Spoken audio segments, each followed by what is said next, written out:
আসসালামু আলাইকুম। আজকে আমরা ভৈরব থেকে রওনা হয়েছি ব্রাহ্মণবাড়িয়ার উদ্দেশ্যে।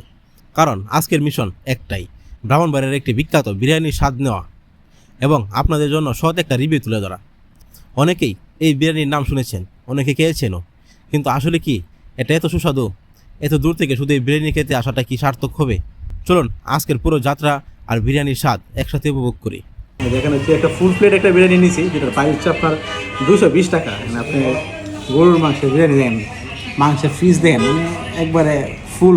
ঠিক আছে, তো চলেন ট্রাই করি।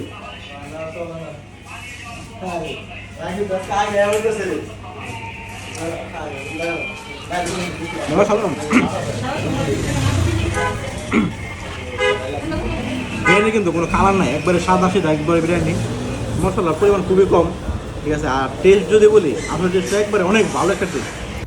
আসলে অনেকে আমাকে বলেন যে আপনি যাই খান তাই আপনার কাছে ভালো লাগে, খারাপ কি কিছু লাগে না। আসলে আমরা খুঁজে খুঁজে বেরি করি খুব ভালো ভালো খাবার, যেটা আসলে খুব টেস্ট হয়। তো আজকের খাবারটা খুব ভালো ছিল, সবাইকে বলবো।